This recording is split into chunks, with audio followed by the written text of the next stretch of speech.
여러분 반갑습니다. 반도체 오빠 천혜자입니다. 이제 또 저녁 시간이 다가오네요. 날은 춥습니다.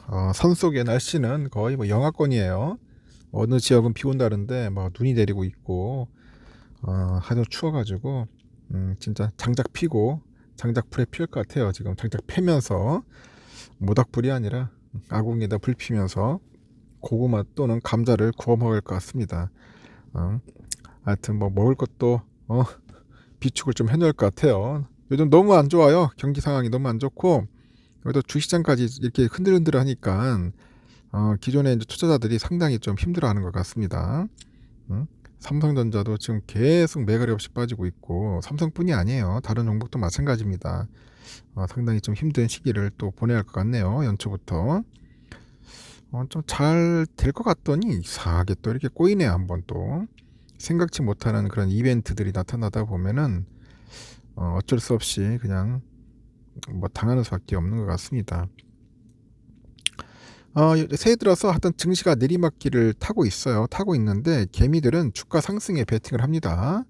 주가 상승에 베팅을 하고 있는데 이 지금 보니까 그 코스콤 정보 플랫폼이라고 있어요. 이게 뭐냐 최근 일주일간 개인들 순매수 1위를 기록한 ETF가 있습니다. ETF 코덱스 레버리지더라고요. 보니까 순매수 규모가 3,418억이에요. 3,418억.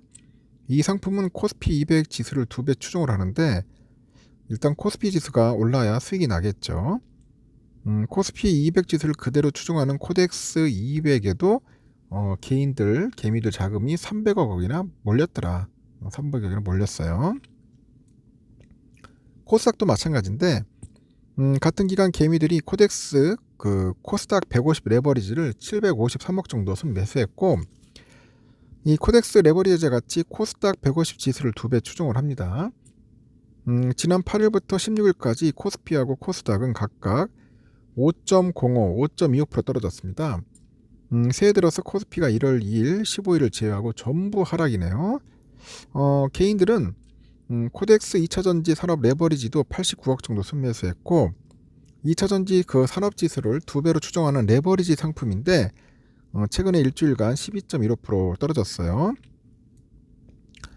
개인과 반대로 기관 투자자는 코덱스 200 선물 인버스 2배짜리하고 코덱스 인버스죠. 인버스 등 코스피 200 지수의 그런 수익률을 2배 역으로 추정하는 상품을 가장 큰 규모로 매수했습니다. 2차전지 인버스 ETF인 KB스타 2차전지 탑10 인버스도 74억 정도 이제 사들인 거죠. 이렇게 개미들이 주가 하락을 투자 기회로 보고 있는데 이 레버리지 상품을 대거 매수하고 있다는 그런 분석이 있습니다.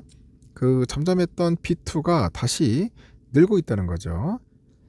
금투협회에 따르면 16일 기준 신용거래융자 금액이 18조 3,814억이 달아요.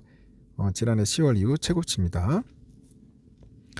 증권가에서는 국내 증시에 대해 다소 보수적인 전망을 내놓고 있던데 지난 9일 삼성의 4분기 실적 발표 이후에 투자 심리가 위축이 됐다고 합니다.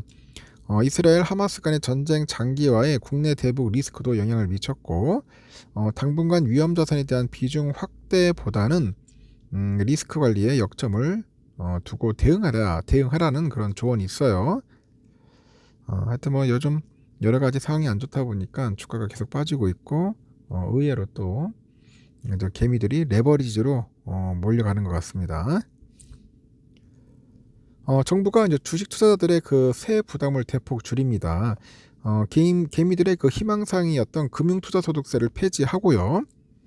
증권거래소도 홍콩하고 이제 싱가포르 수준까지 낮춘답니다. 홍콩, 싱가포르 수준까지 낮추기로 했고, 이 투자자 자산 형성을 위해서 개인종합자산관리제 IS 납입 비과세 한도는 2배로 늘릴 거라네. 2배로 땡큐네. 완전 땡큐입니다.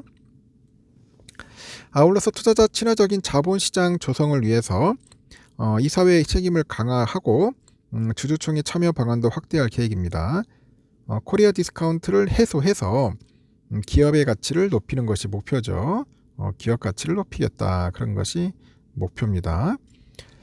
정부는 17일 네 번째 국민과 함께하는 민생 토론회를 열어가지고 상생의 금융, 기회의 사다리 확대라는 주제로 금융정책 방안을 이제 보고를 합니다. 이 자본시장이 국민과 기업이 성장하는 일종의 상생의 장 역할을 하고요. 국민의 자산 형성을 이제 지원하는 자산 형성의 사다리로서 기능할 수 있도록 관련 정책을 마련했다고 하네요. 가장 핵심은 주식 세제 개편입니다.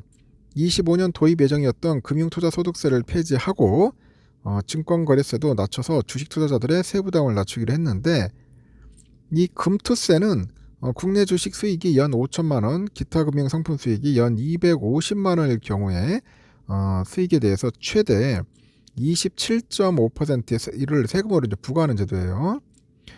지난 2020년 당시에 자본소득 과세를 강화해야 한다는 취지로 마련됐는데, 세금 회피를 위해서 큰손 투자자들이 시장을 이탈해가지고 증시가 이제 불안해질 수 있다는 그런 우려가 제기된 바 있죠. 이에 따라서 정부는 금투세 폐지를 위한 소득세법 개정안을 다음 달 초 국회에 이제 제출할 계획이라고 해요. 증권거래세도 앞서서 개정된 시행령대로 25년까지 0.15% 정도 인하를 합니다. 인하해가지고 이제 거래 비용 낮추는 거죠. 당초 금투세 도입을 전제로 해가지고 증권거래세가 이제 인하돼가지고 금투세를 폐지하면요, 인하 계획에 차질이 생길 거라는 그런 우려가 나왔지만은 정부는 두 제도의 연계성을 사실상 부인을 했습니다.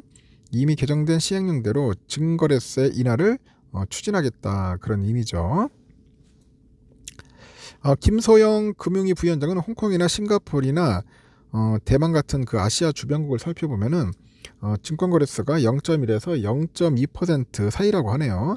우리가 0.15% 정도로 내려도 크게 낮거나 크게 높거나 낮은 수준이 아니라고 합니다. 또 자본시장이 활성화돼서 거래액이 커지면 0.15%라도 하더라도 기존보다 훨씬 더 많은 액수가 될 수 있다고 이제 덧붙이는 거죠. IS에 대한 세제 지원도 확대하는데, 이를 통해서 국민의 중장기 투자 수단을 마련한다는 계획이죠. 우선 IS의 납입 한도를 현행 2천만 원, 총 1억 원에서 연간 4천만 원, 총 2억 원으로 2배 향상합니다. 상향하고,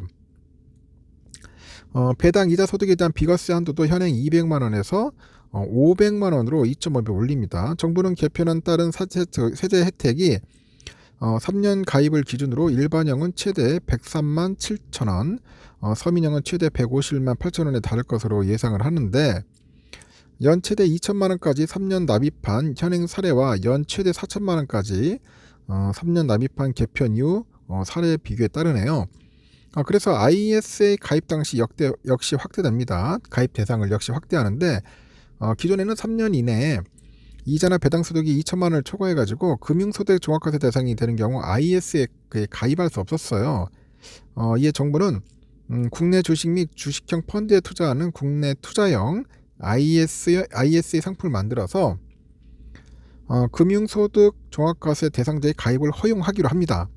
다만 비과세 그리고 저율 분리과세 적용은 없이 15.4%의 분리과세 혜택만 적용한다고 하네요. 15.4%면은 좀 어느 정도 혜택이 있는지 모르겠습니다. 하여튼 이렇다는 거 여러분 참고하시기 바랍니다. 좋은 소식입니다. 여기까지 하고 퇴근 잘 하시고 저녁 맛있게 드십시오.